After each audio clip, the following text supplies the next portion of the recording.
Deixa eu só acertar aqui a câmera, pessoal. Eu vou aceitar o doutor Alexandre. Oi, doutor Alexandre, tudo bem?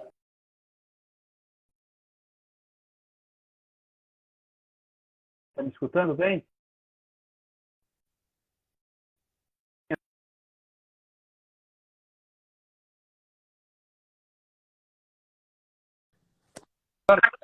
Ah, Tô.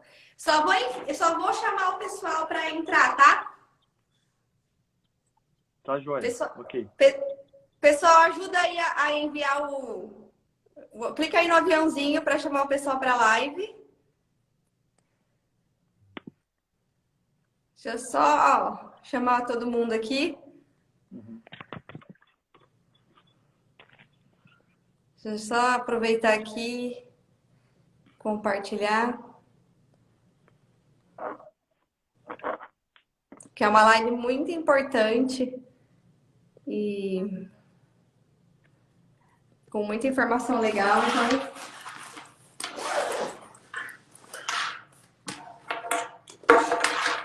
enquanto isso, eu vou abrindo aqui o computador. Eu não sei, o Instagram tá de dar um zoom na nossa cara agora, né? Deixa eu ligar meu luz aqui, agora ficou melhor. Aí, Ah, sim. agora vocês estão me vendo, né? Tá bom. Deixa eu só chamar mais gente aí. Falar um oizinho pro pessoal que tá entrando.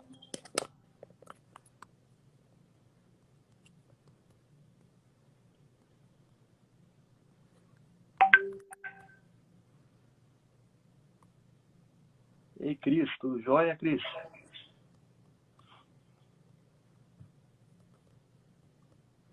Bom, vamos nessa então, pra gente não se atrasar muito, porque tem bastante assunto, né? Vamos lá.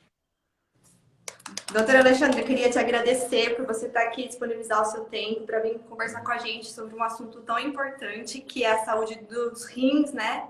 Sim. Principalmente para as pessoas que têm diabetes.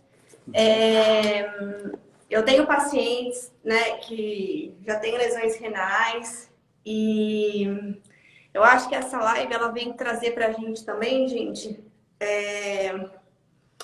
o que a gente pode fazer para evitar, né? Para não chegar nesse ponto de ter complicações. Porque hoje em dia, né, segundo a definição da Organização Mundial de Saúde, né, diabetes é uma doença crônica e progressiva. E eu defendo muito no meu Instagram que diabetes não precisa ser uma doença crônica nem progressiva, né? A partir do momento que você é diagnosticado com diabetes tipo 1, está muito na mão do paciente, que é o protagonista, em tomar partido da doença, estudar e que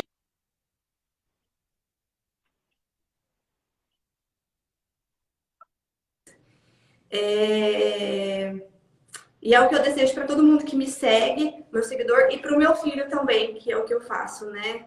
É o tratamento com ele. Uhum. Então, eu queria que você se apresentasse para os meus seguidores que não te conhecem. Uhum. Boa noite. Do rim. Tá. Boa noite a todos. Meu nome é Alexandre. Eu sou nefrologista, é o médico que cuida dos rins. E para mim é um prazer vir aqui conversar com vocês hoje sobre esse assunto importante, né? Eu trabalho aqui em Belo Horizonte, eu sou formado na UFMG, fiz residência de clínica médica na FEMIG, no João 23, e depois fui fazer nefrologia na Unesp, lá no interior de São Paulo, em Botucatu. Eu já sou formado há quase 20 anos e eu trabalho atualmente, gosto muito de consultório de prevenção de doenças renais, né, na parte preventiva, e também trabalho aí na parte de tratamento renal mais avançado, em terapia renal substitutiva, com diálise e hemodiálise, né?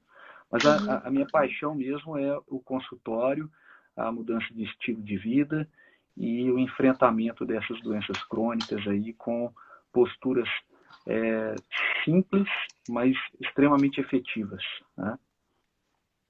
Exato. E aí, qual é a função E do rim? é isso. O rim tem inúmeras funções, né? Então, vai desde controlar a quantidade de líquido no organismo, né, eliminando a quantidade de água. O rim também nos ajuda a eliminar o excesso de escórias, né, que são sujeiras produzidas pelo metabolismo. Tá? O rim também nos ajuda a controlar a pressão arterial. Ele tem também uma função de glândula, né, uma função endócrina, produzindo aí vários hormônios, como a eritropoetina, que produz o sangue, produz a vitamina D, né, que controla o metabolismo do cálcio, é muito importante para os ossos, e também produz hormônios como a renina, que vão atuar aí numa série de outros hormônios, basicamente ajudando a controlar também a pressão. Tá? Portanto, o rim tem várias funções, é um órgão muito complexo, e a gente tem que aprender a cuidar bem dele. Tá. E aí eu queria que você comentasse um pouco agora, doutor Alexandre, afinal, da onde vem essa história de que comer muita proteína pode fazer mal para o rim? Bom, se a gente for pensar assim, historicamente, né, de onde que veio isso, basicamente a proteína vem sendo reduzida aí na dieta das pessoas ao longo dos tempos, né? Existem vários exemplos aí de populações que comem muita proteína e que não tem nenhum problema renal estatisticamente superior à população ocidental, por exemplo, né? A gente tem a população, os inuits, que são os esquimós, que comem uma taxa de proteína superior aí à nossa dieta ocidental. Tem populações na África que têm a alimentação basicamente baseada em carne, leite e sangue, né, de boi. E outros exemplos, mundo afora, de populações que ingerem grande quantidade de proteína em relação ao que a gente considera muito hoje em dia. Né? Então, essa teoria, né, de que carne provavelmente ela foi uma abstração de estudos observacionais em que pessoas que, além de comer carne, tinham outros atos considerados não saudáveis. Né?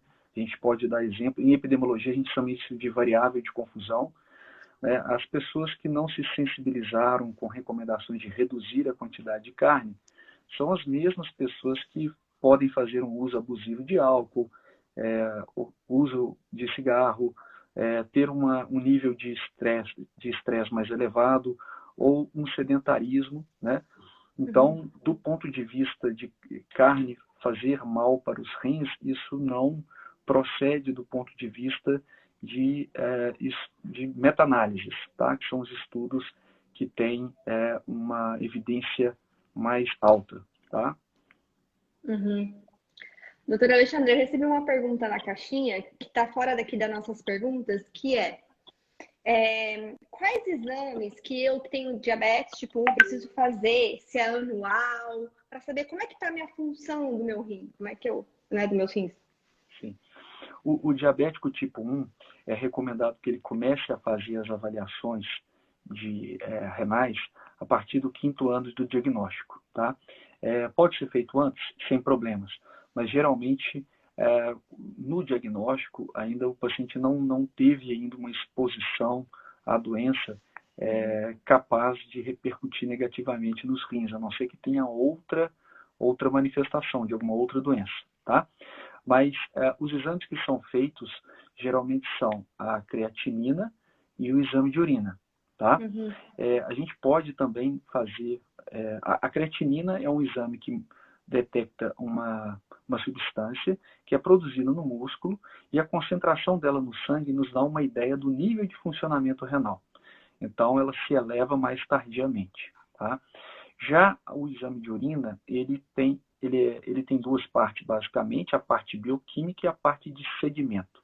A parte bioquímica são feitas análises como se fossem sim, não e determinada quantidade de cruzes. Né? Então, são pesquisadas a presença de glicose, proteínas, sangue, e o exame de um paciente que é diabético, ele não deve conter aí quantidade de proteína em excesso, né?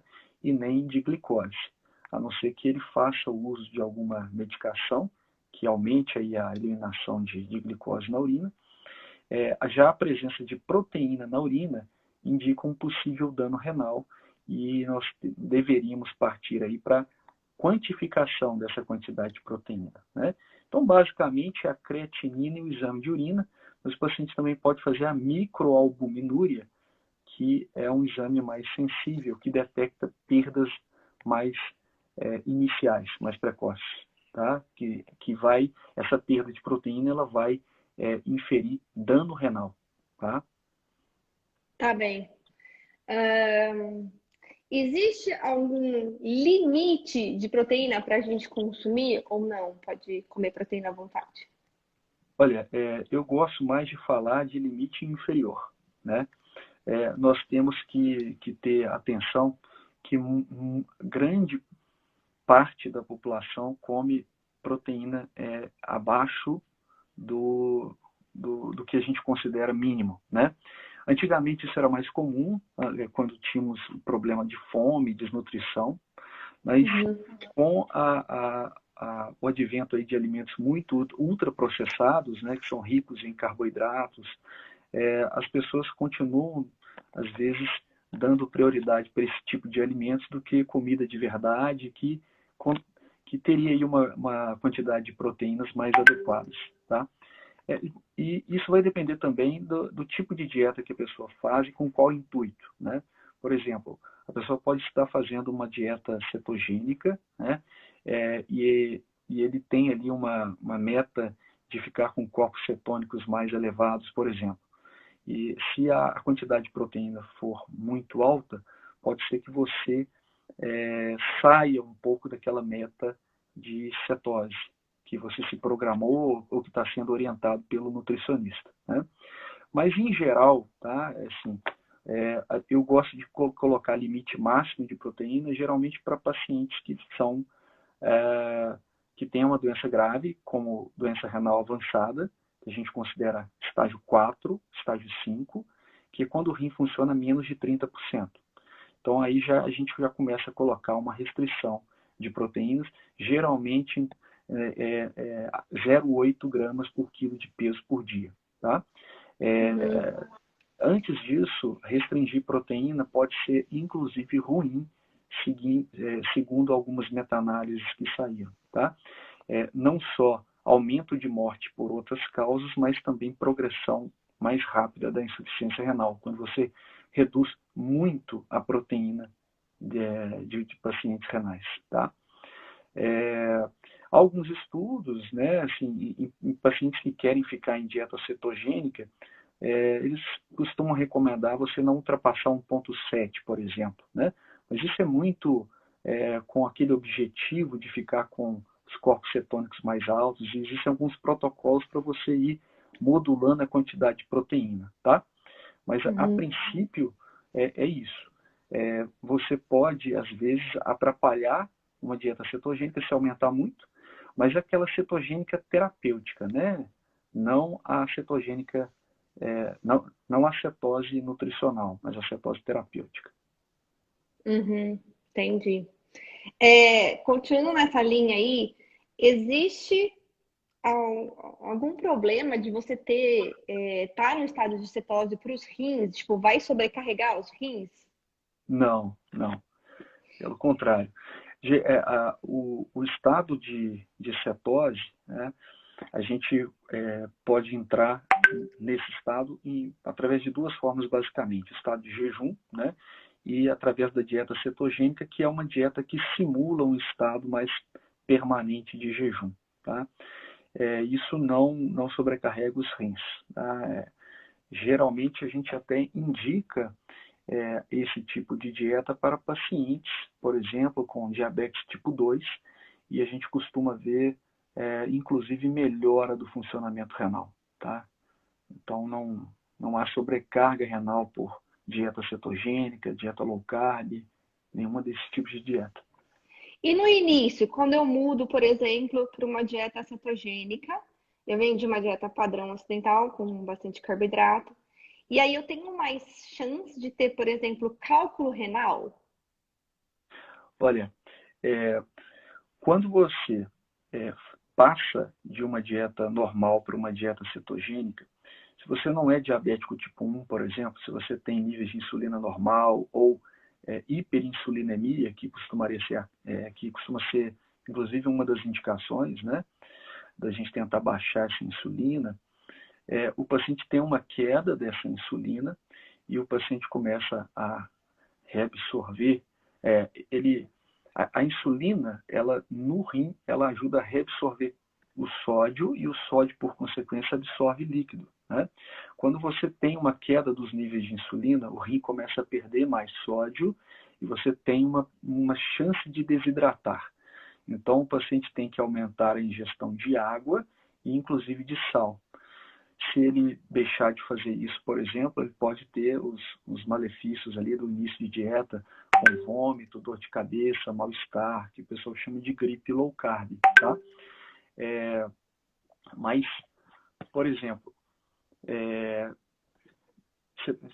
você perguntou se o paciente que ele inicia, né? Isso. Só É porque repete você. que eu... Eu não sei se eu tô certa, tá? Mas eu vou dizer assim, mais ou menos. Sim. Assim, que você vai Tá. ter que eliminar esse ácido úrico. Só que os corpos cetônicos, teoricamente, vão competir com a eliminação desses Mas só ácidos. no Eu não sei se é começo, né? isso. É isso que eu queria entender. Isso, no começo. Isso. No começo, né, você vai ter uma produção grande de corpos cetônicos e o seu corpo não está adaptado ainda a manejar esses corpos cetônicos. Então, o corpo cetônico compete no rim com o ácido úrico pela eliminação. Então, a princípio, você vai atrasar a eliminação de ácido úrico, mas depois de um tempo o seu corpo se adapta a utilizar o corpo cetônico, a concentração dele baixa e você volta a excretar ácido úrico com mais rapidez e os níveis de ácido úrico geralmente abaixam mais, né? Então, isso acontece também. Mas a sua pergunta tinha sido outra. Eu acabei essa última agora sobre a pessoa que vai iniciar a dieta cetogênica, né? Do cálculo renal, se tem mais chance Isso, de cálculo formar. renal, é isso que eu ia falar. Então, o que costuma acontecer é a pessoa não ingerir a quantidade de água suficiente, tá? Então, isso não só vai gerar esse mal-estar, que costuma acontecer, mas também o cálculo renal são basicamente 4 princípios para a formação, né? Um baixo volume de urina, com uma alta concentração das substâncias promotoras de cálculo, uma baixa concentração das substâncias protetoras contra cálculo, um pH urinário ácido, né? E um distúrbio metabólico refletindo ali no interstício renal, né? Então, se você junta esses 4 componentes, você potencializa cálculo renal. Mas a concentração, ele é, assim, fundamental, né? Então, a gente tem que aumentar a quantidade de água. Então, alguns protocolos de crianças para tratar epilepsia com dieta cetogênica, no começo eles restringiam líquido, porque acreditava-se que a restrição de líquido ajudaria em diminuir a crise epilética, né? Mas se notou que restringindo o líquido, você obviamente aumenta o risco de cálculo renal, né? Isso aí é para todo mundo, né? Não é só para uma pessoa que está em dieta cetogênica, vai ser para o vegano, vai ser para qualquer pessoa que reduzir a quantidade de líquido, aumenta o risco de cálculo renal, tá? Vou fazer uma pergunta aqui da doutora Cris, tá? Doutor, Tá. por gentileza, até que nível mais ou menos de taxa de filtração glomerular podemos deixar livre o consumo de proteínas, sem pensar em propor uma redução? Olha, igual eu tinha falado lá atrás, existem algumas categorias de pessoas que fazem o consumo excessivo de proteína, né? Por exemplo, fisiculturistas, atletas de alta performance que às vezes passam de 1,7, chegam a 2, às vezes até mais, né? Algumas pessoas também que fazem uma dieta baseada em carne, né? Tipo esses povos do norte e tudo que eu citei no começo da live. Quando o paciente tem a taxa de filtração abaixo de 30, né, ele já é considerado estágio 4. nesse momento, é interessante a gente restringir para 0,8 grama de proteína por quilo. Tá? Essa restrição, ela se baseia na incapacidade que o rim começa a ter de manusear os ácidos orgânicos. Né? Então, o paciente começa a ter um risco maior de acumular ácidos, né? De ter elevação de ureia, tá? E de ter distúrbios aí de metabolismo decorrentes do metabolismo da proteína. Tá? Entendi. Tem uma outra aqui. Como aumentar a taxa de sódio quando está abaixo da referência? Seria a taxa de sódio que no sangue? Acho que sim, né? A taxa de Entendo sódio isso. no sangue seria hiponatremia, né? Isso. Hiponatremia é um capítulo grande na medicina. Existem, assim, a grosso modo, 3 tipos de hiponatremia com várias causas cada uma, né? Uhum. Então, não é tão simples assim. A princípio, a gente teria que identificar qual grupo, se é a hiponatremia hipervolêmica, que costuma acontecer com pacientes com doença hepática, cardíaca ou renal avançada, a hiponatremia normovolêmica, né? Ou a hiponatremia hipovolêmica, que é mais rara. Então, assim, teria que identificar que tipo que qual que é a situação, se a pessoa usa alguma medicação, que várias medicações estão associadas com a baixa de sódio, né? Alguns antidepressivos, alguns diuréticos, né? Identificar para poder atuar, né? Então, procurar o médico que acompanha ou o nefrologista para tentar esclarecer aí a razão, tá bom? Uhum. Respondido. Proteínas. Vamos mudar um pouquinho de assunto agora, né? Proteínas. Quais são as melhores fontes de proteína? E já estendo, se a pessoa é vegana, como que ela pode obter essa quantidade de proteína diária dela? A melhor fonte de proteína, no meu entender, são as proteínas animais, né, que vão ter aí todos os 9 aminoácidos essenciais que a gente precisa, né? São as chamadas proteínas completas, né? As proteínas vegetais, elas são chamadas de incompletas justamente porque vão exigir aí do nutricionista e da pessoa um grande malabarismo aí para tentar associar e oferecer todos os aminoácidos necessários, né? Não é que é impossível para o vegano, mas a chance de incorrer aí numa escassez de algum aminoácido é bem maior, tá? Porque tem que realmente conciliar aí e não é tão fácil. Para as pessoas que utilizam proteína animal é muito tranquilo, né? Mas para os veganos já é mais difícil. Então, tem que procurar um bom nutricionista e seguir direitinho lá. Eu já li, mas eu não sei se é verdade, tá? Eu vou comentar aqui que eu li uma vez que existe um limite de conversão de proteínas e energia pela gliconeogênese. É um limite que o nosso corpo consegue converter, tirar o nitrogênio e transformar, né, em energia e ureia. Isso é verdade ou não? Ou o que acontece se eu comer muita proteína? Eu vou utilizar ou eu vou eliminar toda ela? A proteína em si, né, ela pode ser utilizada para gliconeogênese, né? E a gente sabe aí dos efeitos de uma dieta com baixa proteína.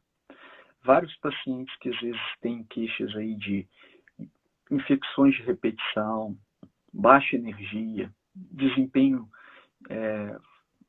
baixa performance em esporte, e às vezes até controle de algumas doenças, quando a gente aumenta a quantidade de proteína, a resposta melhora muito, né? Melhora em termos de imunidade, pessoas que param de ter sinusites e resfriados com frequência, e essa sensação de baixa energia, o aumento próprio da massa magra, né? Apenas mantendo a mesma quantidade de esforço físico semanal, mas com um aumento da ingestão de proteínas, as pessoas têm esse aumento de massa magra, e em termos de metabolismo, a gente sabe do efeito benéfico disso, né? Quando você aumenta a massa magra e proporcionalmente reduz a relação com massa gorda, né? com relação a essa proporção, né, o que a gente sabe é que tudo vai depender da quantidade de carboidrato que ingere, né? Porque existe aquela...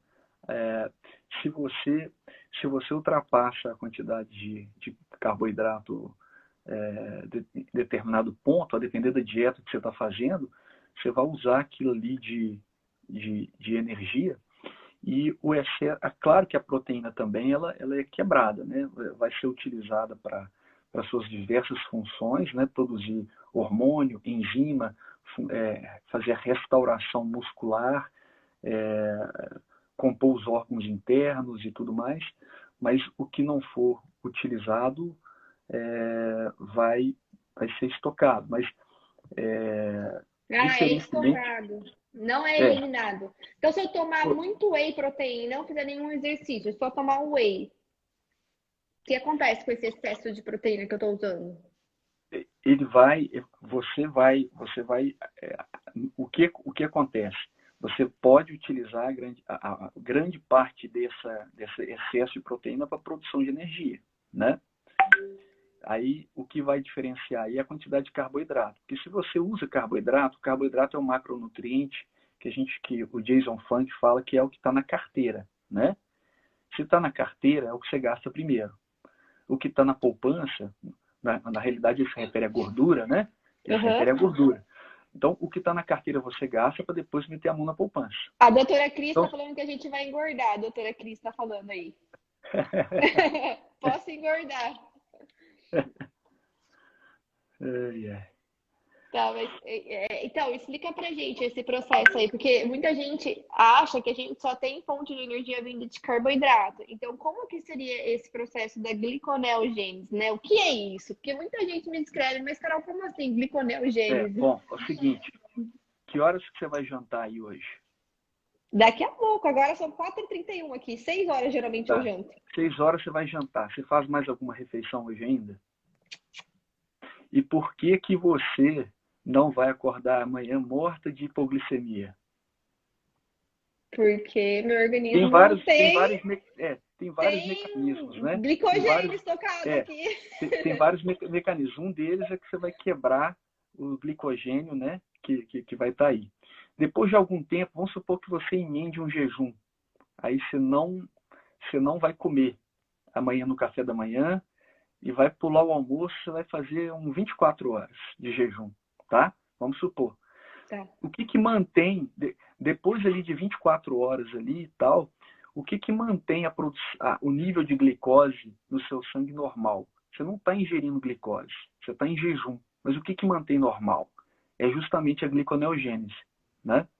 Então, a gliconeogênese, ela é a criação de nova glicose no organismo, sem ser que você ingere, nova glicose, a partir de glicerol, que são das gorduras, né? E os aminoácidos, tá? Então, essa é um processo que o corpo ele gera glicose de novo. Então, a gente... E esse é uma das explicações para que pessoas que não comem nenhum carboidrato, né?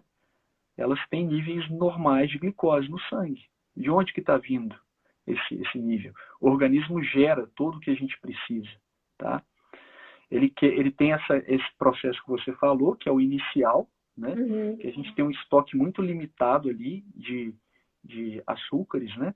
Que é a glicose polimerizada em glicogênio no fígado, e ele é quebrado primeiro, né?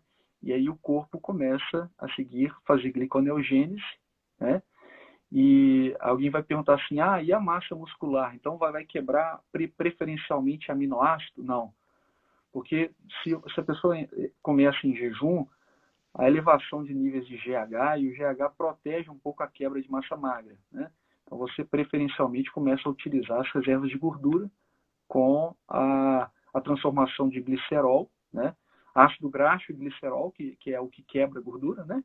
Os ácidos graxos vão se formar em corpos cetônicos e o glicerol utilizado para a gliconeogênese, né, nesse caso.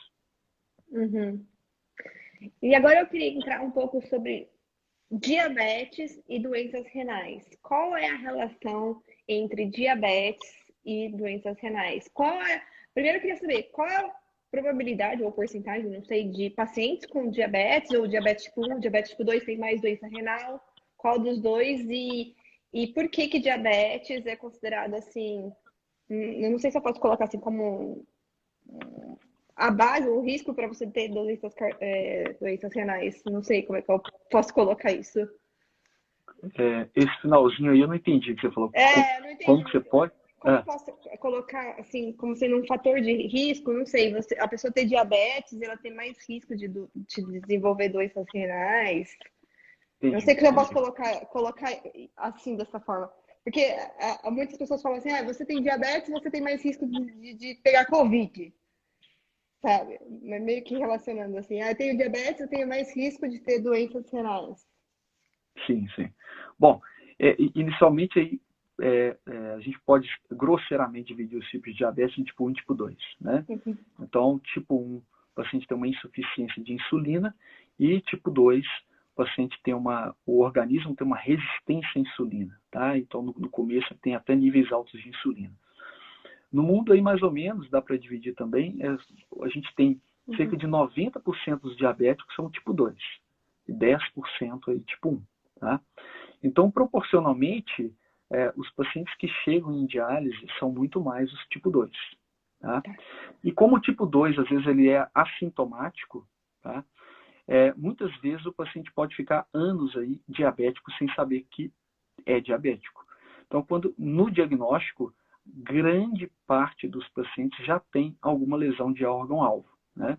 Você imagina você ter diabetes tipo 2, mas você não tem cetoacidose, igual no diabetes tipo 1, você não abre um quadro com internação, com UTI, geralmente, como tipo 1, às vezes dá até para evitar, mas muitos são quadros mais dramáticos, assim. Então, o paciente pode ficar aí 10 anos com diabetes ou pré-diabetes, né? Que é um eufemismo, né, para falar diabetes inicial. Então, quando o paciente com tipo 2 é diagnosticado, tá, ele já tem ali uma longa caminhada com exposição a altos níveis de glicose, né, que é o sintoma do diabetes tipo 2. Tá? Então, do ponto de vista proporcional, o tipo 2 é muito mais importante em quantidade. Tá? E do diagnóstico, às vezes também, se você for parar para pensar, quando você diagnostica um diabetes tipo 2, geralmente ele já pode ter algum grau de nefropatia, diferente do tipo 1. Tá? E qual que é a porcentagem? Né? No mundo inteiro, a principal causa de doença renal crônica, de pacientes hemodiálise, é o diabetes, de uma forma geral. Né? Então, daí a gente já vê que tem uma importância muito grande do diabetes como causa de doença renal crônica. É o líder, né? É a causa número 1. Como a causa número 1, isso. É a causa número 1. Tá? Então, daí a importância do controle. Tá? E eu te falo, claro que esses pacientes que fazem hemodiálise, o Brasil hoje tem 130 mil pacientes fazendo hemodiálise. Se a gente for ver aí hipertensos, né, e diabéticos, eles somam quase 70% desses pacientes. 35 para um, 35 para o outro, mais ou menos, tá? Esses pacientes, né, que são os diabéticos hipertensos, é difícil você imaginar que eles não faziam tratamento, né? Eles deveriam fazer algum tratamento, tomar alguma medicação. É difícil você imaginar que não tratava nada. Até, assim, eles começaram a tratar, mas, de fato, o tratamento que eles fizeram não conseguiu frear ou evitar a ida para hemodiálise. Né? Daí a gente tem que repensar aí como que estão esses tratamentos, né? Tanto no tipo 2 quanto no tipo 1. Por que que essa abordagem apenas com medicamento ela não é suficiente? Né? Por que que o paciente precisa de ter outras ferramentas para se prevenir de doença renal e, às vezes, até para reverter, interromper, paralisar estágios iniciais. Isso é possível? Essa é a pergunta que eu ia fazer depois. É possível você reverter, eu não sei, mas é possível você estacionar, tipo, a sua doença renal? Não deixar aquela progredida? Olha, sim, estacionar é muito possível, né?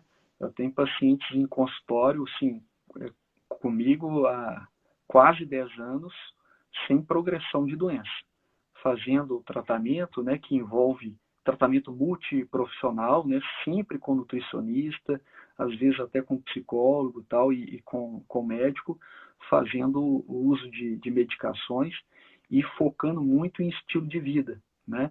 Isso é muito importante.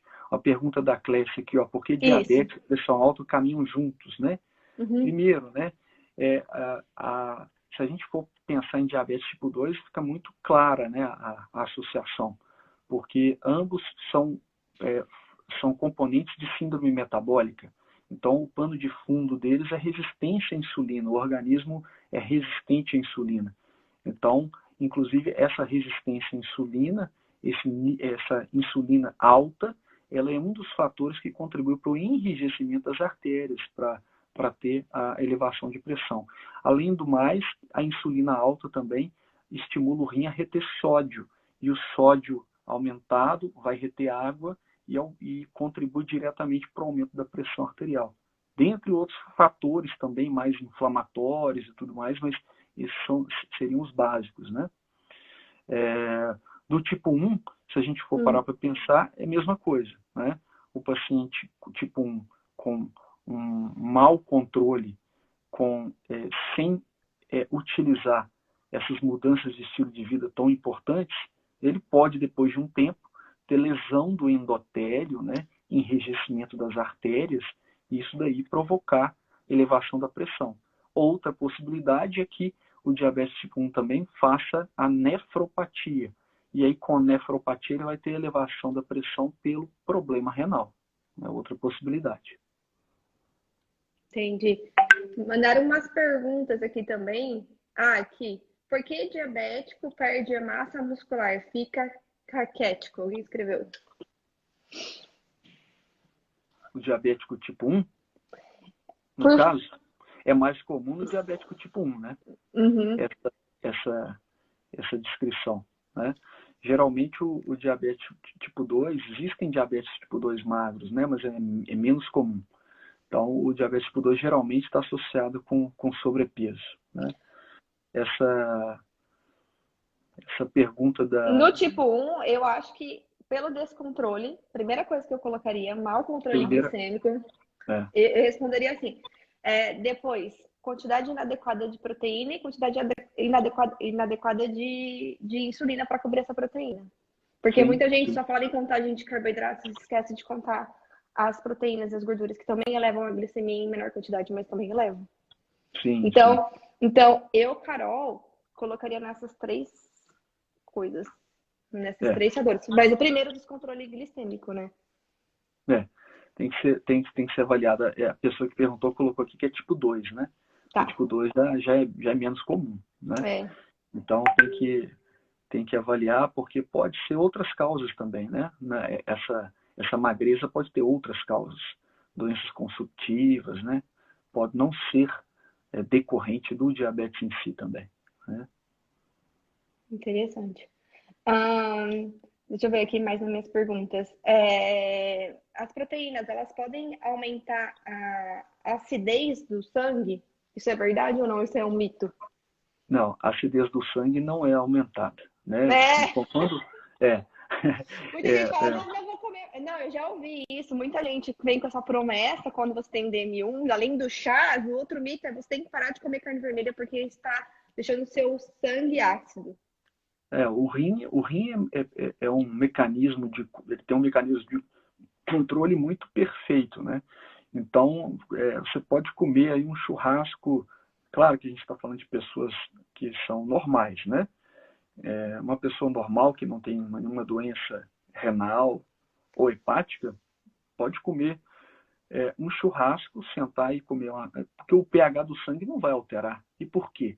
Porque o rim utiliza mecanismos tampões aí para manter o pH numa faixa normal, né? Então, comer carne não altera isso.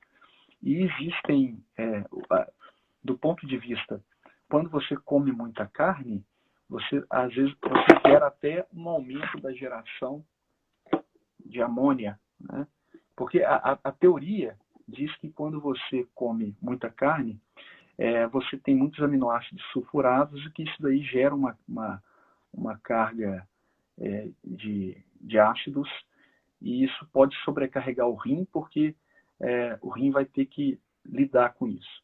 Geralmente, existe um estudo agora que me fugiu agora o nome, que mostra extratos de consumo de proteína, né? Pessoas que consomem muito mais proteína têm mais capacidade de fazer a geração de amônia.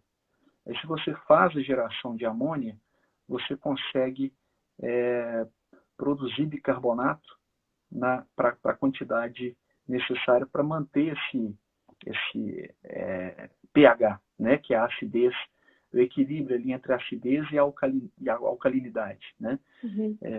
Então, isso não procede, tá? Essa alcalinização do sangue. Uhum. E proteínas, elas podem aumentar a filtração glomerular ou não? A ingestão de proteínas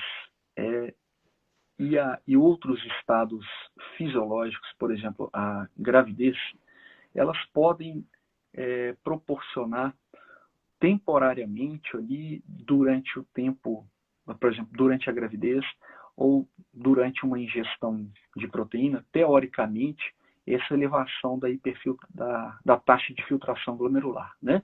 O que é a taxa de filtração glomerular? É como se fosse o funcionamento renal, né? Então, o rim funciona numa determinada faixa ali de 100 a 120 mililitros por minuto, tá? Então, a hiperfiltração é quando você ultrapassa esses 120, 130, né? Uhum. Essa hiperfiltração, ela acontece também em situações patológicas, e uma delas é o diabetes, tá? Então, no começo do diabetes, há um estímulo de hiperfiltração que ela é mantido, ele é persistente durante anos, né? E essa hiperfiltração, ela antecede o início da perda de proteína pela urina e, mais posteriormente, a redução da taxa de filtração glomerular, tá? Então, a gente tem que diferenciar esses dois tipos de hiperfiltração, que é a hiperfiltração fisiológica da patológica, tá? Então, a elevação da taxa de filtração por proteína, ela é fisiológica, né? É como a variação da frequência cardíaca com a inspiração, né? Uhum. Desculpa, a frequência cardíaca. Quando você inspira, você lentifica a frequência cardíaca, né? Então, quando você come mais proteína, você aumenta a taxa de filtração glomerular, mas isso é um aumento temporário, né? Ele é fugaz.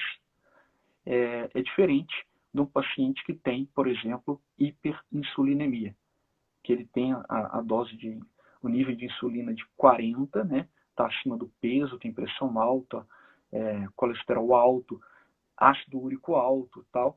Então, você imagina a hiperfiltração desse paciente, né? Qual que é o impacto dessa hiperfiltração comparado com um paciente que comeu uma proteína? Então, assim, respondendo, causa, só que é um tipo de hiperfiltração aparentemente benigno, tá? Semelhante ao da gravidez, porque se fosse assim também, a mulher ficar grávida representaria um problema, né? Ela tem uma hiperfiltração ali durante 9 meses, imagina, né? Exato. Alguém perguntou logo no início, como é que eu faço aqui, ó? Como que podemos proteger os rins sendo diabéticos? Bom, primeiro passo, né, é diferenciar, né? Se você é diabético tipo 1, tá? Você tem que ter essa monitorização de microalbumina, de creatinina, de urina rotina, tá? Deve ser feita pelo menos anualmente, tá? Após 5 anos do diagnóstico de diabetes tipo 1. E se o paciente tiver algum outro fator de risco além do diabetes, né? História de doença renal na família, foi hipertenso, estar acima do peso, ter uso de anti-inflamatório com muita frequência, Bem lembrado. história de cálculo renal, infecção urinária de repetição, se for maior do que 65 anos de idade, aí vale a pena fazer antes, né, essa investigação de doença renal, tá? Junto. Então, essa é a parte de check-up, né? Como que você rastreia se tem risco, não tem risco, tem doença renal inicial ou não. E como que você evitaria, né? Do ponto de vista, o principal é ter um bom controle glicêmico, tá? Isso é muito importante, ter um bom controle glicêmico e, obviamente, que estar no peso ideal, ter uma vida ativa, né? Ter uma alimentação adequada, que eu considero comida de verdade, né? Eliminar ultraprocessados, tentar obter os nutrientes de comida de verdade. Isso é fundamental, tá? Então, movimento, né? Movimento, exercícios, alimento, comida de verdade e tal. E uma coisa importante também é que todo mundo que tem doença crônica tem um nível de estresse mais aumentado, né? Então, cuidar do pensamento também é muito importante. As pessoas que têm doença crônica têm um nível de estresse mais aumentado e devem se preocupar com isso, com o nível de ansiedade, como é que está o sono, como é que estão as relações sociais. Isso aí também é muito impactante, tá? Então, movimento, alimento, pensamento e a outra coisa, água, né? Então, lembrar de hidratar. As pessoas, vários estudos mostrando que grande parte da população vive subidratada, não bebe água a quantidade que precisa, tá? E qual é a quantidade que precisa? Não existe uma determinação fixa para cada pessoa. A gente tem que descobrir qual que é essa quantidade, tá? Geralmente, é a quantidade que faz a pessoa urinar 2 litros, independente do tamanho do peso dela, tá? A quantidade de água que te faz urinar 2 litros, geralmente é uma quantidade mínima, tá? E o que eu oriento? Começar a beber água em jejum, logo quando acorda, tá? A primeira refeição é água, né? Então, você passou 8 horas ali em jejum, transpirando, respirando, produzindo suco gástrico, suco pancreático, desidratando, né? A maioria das pessoas não bebe água à noite. É raro, né? Tem pessoas que bebem, mas assim, você passa a maior parte do tempo se desidratando. Então, o momento crítico para a hidratação é quando acorda. E ao longo do dia, intervalos regulares. Eu recomendo a cada 2 horas a pessoa urinar, né? Avaliar a cor da urina e tentar beber água para a urina ficar mais parecido da cor da água possível, né? Então, você vai bebendo a cada 2 horas. Água, você bebe fala, um né? copo. Água, porque tem muita gente aqui que Água. vai confundir, né? Água, gente. Tá falando água. Não, água. Não, o líquido preferencial é água, né? Sem dúvida. Óbvio que você pode ter alguns substitutos ali, tipo uma água saborizada com limão, um chá, né, um café, mas assim, o principal, o preferível realmente é água, tá? Preferível é água. Então, assim, movimento, alimento, pensamento, água, né? E a outra é realmente evitar tóxicos, né? Então, assim, medicamento, nunca fazer automedicação, né? Tem algumas medicações que são claramente ofensoras aos rins, como os anti-inflamatórios não hormonais, né? São vários, nimesulida, cetoprofeno, diclofenaco. Tem gente que tem uma dorzinha de coluna e já toma uma medicação, né? Então, esse tipo de comportamento ele é ruim. E para quem tem diabetes, é pior, porque você soma 2 fatores de risco, né? Então, nunca fazer automedicação, tá? Entendi. Eu li, acho que tá no livro do Dr. Bernstein falando que os nossos rins, eles não foram feitos para filtrar, para eliminar a glicose. E quando a gente está no estado de cetoacidose diabética, a gente acaba eliminando e por isso que a gente desidrata. Porque a gente quer tirar esse excesso de açúcar que está no nosso sangue. E aí isso pode sobrecarregar os nossos rins e vir a levar até mesmo a pessoa ir parar por uma cetoacidose diabética, ter que fazer diálise por conta disso, porque pode lesar o rim. E aí eu queria saber se isso para esclarecer se isso é verdade ou se é mito, ou qual é a relação disso, assim, de forçar o nosso rim, teoricamente, a eliminar esse excesso de glicose que está na nossa corrente sanguínea pelos rins, e aí junto eliminar a água e o paciente acabar desidratando, né? Que esse é o caso grave da cetoacidose diabética, né? Sim. Os rins ele tem um limiar para poder filtrar, né, e excretar glicose. Na realidade, quando a glicose está acima de 200, você começa a ter a glicosúria. O rim não consegue reabsorver toda a glicose e aí ela começa a ser perdida na urina.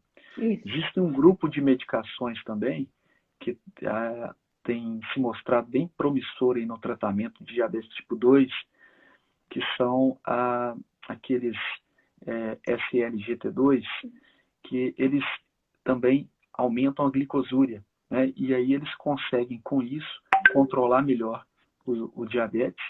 E nos estudos que saíram até agora, tem mostrado que reduz a taxa de progressão da doença renal diabética, reduz também a quantidade de eventos cardiovasculares, como AVC e infarto desses pacientes, tá? Então, assim, com certeza, o rim, ele maneja, né, essa questão da glicose. Essa é uma medicação que a gente brinca que foi lançada, a princípio, para tratar o diabetes, então os endócrinos iam usar muito, mas os nefrologistas estão usando muito também, porque é nosso interesse proteger os rins desses malefícios aí da glicose, que sem dúvida são muito importantes. Na cetoacidose, que você citou aí, é um quadro dramático, que o paciente pode desidratar, pode fazer distúrbios hidroeletrolíticos muito importantes, risco de arritmia, né? Então, o tratamento geralmente deve ser feito até em unidade de terapia intensiva, né? Para você ter aí a medida certa de quanto você está dando de volume para o paciente, de quanto que ele está urinando, fazer exames de hora em hora, medir o sódio, medir o pH, potássio, que pode variar muito rapidamente também, né? Entendi. Então, eu acho que é isso, gente. Se vocês quiserem mandar perguntas, aí vamos abrir esses 5 minutinhos para vocês enviarem perguntas. Creatinina pode baixar com comida? Creatinina pode baixar comida. Bom, dependendo do motivo que elevou aquela creatinina, né? Se a gente for parar para pensar, se for um paciente que é diabético, que está descontrolado, um paciente obeso, está hipertenso, come muito alimento processado, muito sódio, utilizado como conservante, né, de comida ultraprocessada, e ele passa a comer comida de verdade e tem uma melhoria ali dos marcadores, diminui a circunferência de cintura, começa a ter ficar menos sedentário. Obviamente, o fato dele estar comendo comida de verdade pode estar contribuindo para ele reduzir a creatinina, né? Vai depender também do qual que é a lesão desse rim, né?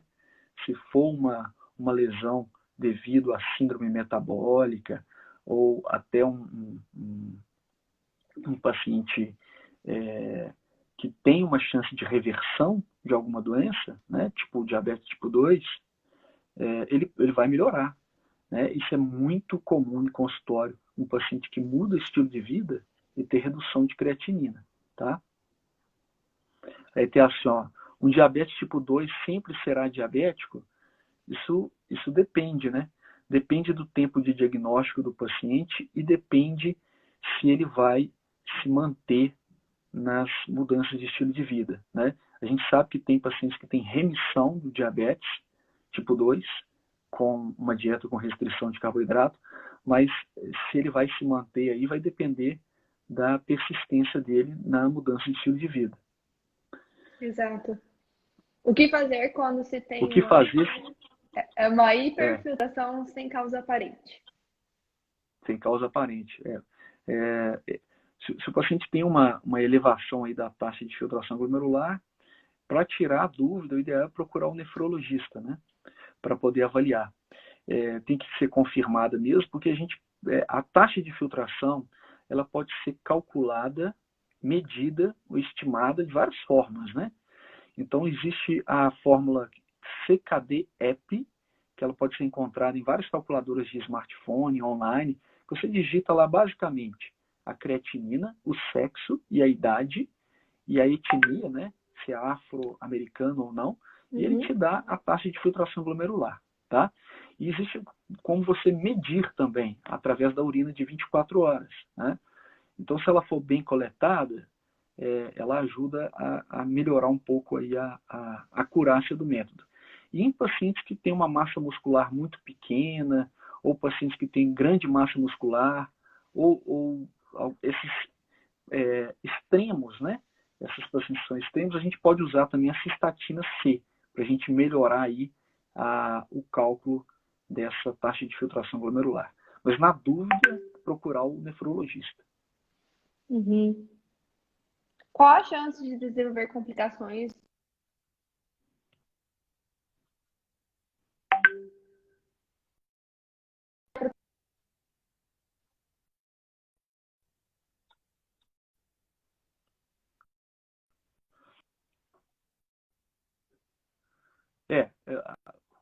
O problema do diabetes tipo 1 é que o diagnóstico geralmente é...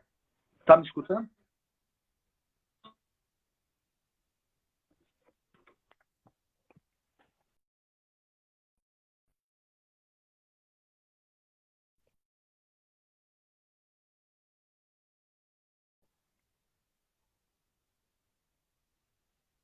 Oi, tá ouvindo? Tô,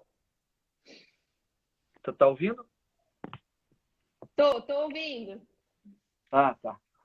Então, onde a gente parou aqui? Peraí. A pergunta assim, ó, qual a chance de desenvolver complicações no DM1 mesmo tendo bom controle glicêmico? Então, o bom controle glicêmico, gente, para mim é relativo você falar isso, porque de 70 a 180 não é um bom controle. Então, quem me segue aqui e conhece, né, o protocolo do Dr. Bernstein, ele fala que uma glicemia normal de uma pessoa sem diabetes seria no 83. E as pessoas que têm diabetes, elas merecem ter glicemias normais. Então, a gente tem que buscar o bom controle, assim como pessoas sem diabetes têm a mesma faixa alta, a gente tem que buscar. Então, se você tiver glicemias normais, seguir o protocolo do Dr. Burns, você vai ter as mesmas chances de desenvolver complicações de uma pessoa sem diabetes. A questão é justamente essa, tá? Porque como o diabetes tipo 1 é uma doença de longa data, né? Geralmente as pessoas têm diagnósticos ainda na infância ou no início da vida adulta, né? A maioria, né? Então você tem aí um fluxo muito grande, a aceitação da doença, né? Aquela parte que ainda tem uma certa, às vezes, até revolta de não fazer um tratamento adequado. Eu recebo no meu consultório muitos pacientes que acordam, assim, depois de 15 anos, assim, agora eu vou tratar direito, né? Só que aí, nesse momento, já tem nefropatia, né? Já tem alguma lesão, né? Exato. Então, Existe uma coisa chamada memória metabólica também, né? Eu falo que não dá para você ir lá no seu gráfico e simplesmente apagar aquele pico que você teve. Exato. Porque isso daí, com certeza, se você for parar para pensar, isso vai criando memória, inclusive no seu DNA, né? Em termos de epigenética, né? Você vai tendo ali marcas, né? Que você vai carregar para o resto da vida. Esse tipo de paciente que já chega com um tipo de lesão, ele olha para trás e fala assim, não, nesses 15 anos para trás eu fiz tudo errado, né? Fiz uso de bebida alcoólica, fiquei sedentário, ganhei peso, comi, assim, fiz uma dieta totalmente fora do recomendado. Não importa, nunca é tarde para ele voltar e É o que eu começar sempre falo. Esquece o passado, esquece o passado. Olha daqui para frente. Exatamente. Não importa quando você começar a atividade física, não importa quando você começar a se cuidar. Você tem que começar no hoje, gente, para colher lá, entendeu? Eu sempre falo, às vezes tem muitas pessoas que me seguem que têm diabetes há muitos anos e nunca tiveram essa informação que eu passo no meu Instagram, que existe uma solução, que não é dada para o paciente quando ele recebe o diagnóstico. Então, não se culpe pelo aquilo que você não fez a orientação correta, porque não foi culpa sua. Às vezes você não recebeu a orientação correta do seu médico. Só que agora você está tendo a oportunidade de ter a orientação correta. Então, olha daqui para frente, a partir de hoje, você assistiu essa live, você vai sair daqui com mais empoderada e sendo protagonista do seu tratamento para você poder se cuidar. Sem dúvida, sem dúvida. Acho que isso aí é o mais importante. Então, assim, só para responder essa pergunta, né? O diabético tipo 1 que fizesse um controle, né, baseado nesse exemplo que você citou, né, do Dr. Bernstein, E se ele mantiver a glicose próxima do normal aí, 83, né? Que é, 83 que ele fala. né, assim, isso realmente reduziria absurdamente. Ele teria que ter, na verdade, um outro ponto, um outro motivo para ter doença renal, né? Uhum. Infelizmente, assim, existe esse ponto contra os diabetes tipo 1 e o contra o diabetes tipo 2 eu já citei, né? Que é o diagnóstico tardio, né? Então o paciente Exato. já chega no consultório também com lesão. E aí reverter lesão é difícil, né? Isso também é um ponto aí de controvérsia na literatura, mas existem, por exemplo, um relato numa revista bem antiga de um paciente que transplantou. O paciente, diabetes tipo 1, fez transplante de pâncreas-rim, e eles fizeram, depois de muito tempo, uma biópsia no rim antigo dele. E as lesões que são patológicas de Kymest-Wilson, que é a lesão do diabetes, elas tinham se revertido depois de anos de transplante de pâncreas-rim, né? Então, provavelmente, existe, se o paciente fizer um controle metabólico bom, ele pode começar a reverter algumas lesões que já foram adquiridas também, né? Eu acho legal a gente deixar claro assim, que é assim, gente, as pessoas elas querem muito no imediatismo. Então elas entram na dieta do Dr. Burns e acham que elas vão reverter doenças renais em um mês.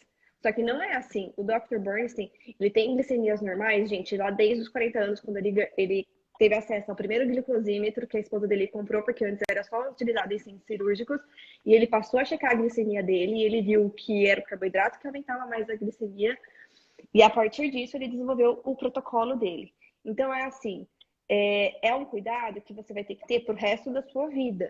Não é um período da sua vida, né? E com certeza o maior ganho disso é você ganhar qualidade de vida. Que eu sempre prego aqui, né, nas minhas redes sociais, é que você não sei se você me segue ou me conhece muito assim, mas eu sempre falo assim, que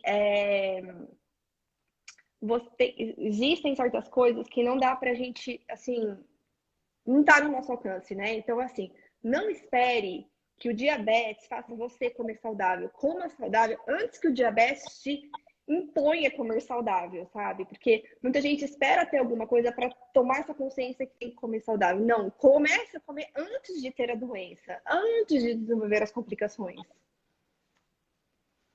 Exatamente. É aquela abordagem que a gente tem que ter, né? Que é a medicina ou a saúde proativa e não reativa, né? Então, se a gente agir com proatividade, por exemplo, você tem uma condição, diabetes tipo 1. Se você atuar com proatividade, você evita uma doença, que é a insuficiência renal e a nefropatia diabética, né? A proatividade é isso que você está falando, é tentar ter um estilo de vida saudável, alimentar bem, se movimentar, né? E evitar a reatividade, que é depois que a doença já aconteceu, que você já tem sinais e sintomas, aí já está lá na frente, né? Exato. Bom, se você quiser responder mais alguma aí, Ver se tem mais alguma aqui. e aí.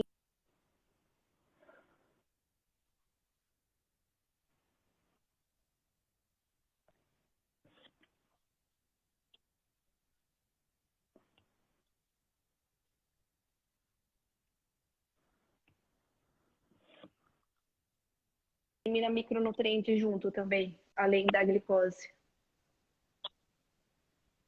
Não significativo.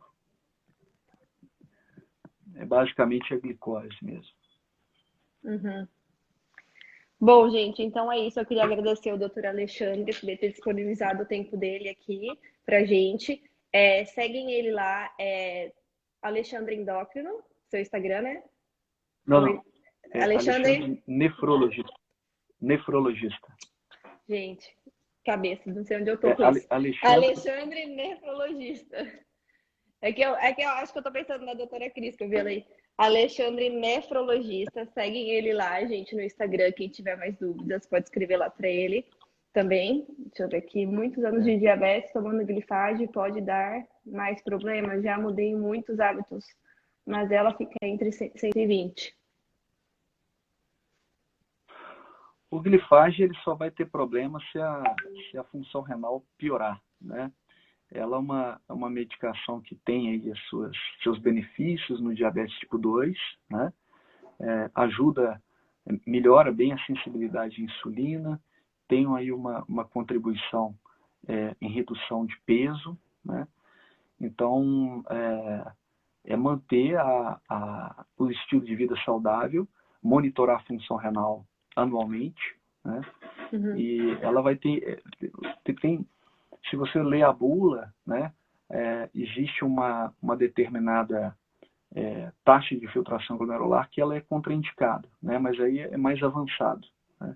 Então, basicamente, seguir a dieta e tentar otimizar o máximo possível aí o estilo de vida. Ok, acho que é isso. Muito obrigada, doutora Alexandre. Bom prazer, viu? Muito Prazer foi obrigada. meu. Obrigado aí pelo convite e qualquer coisa eu fico à disposição aí para mais assuntos relacionados aí. Obrigada. Tchau, gente. Nada. Tchau, tchau.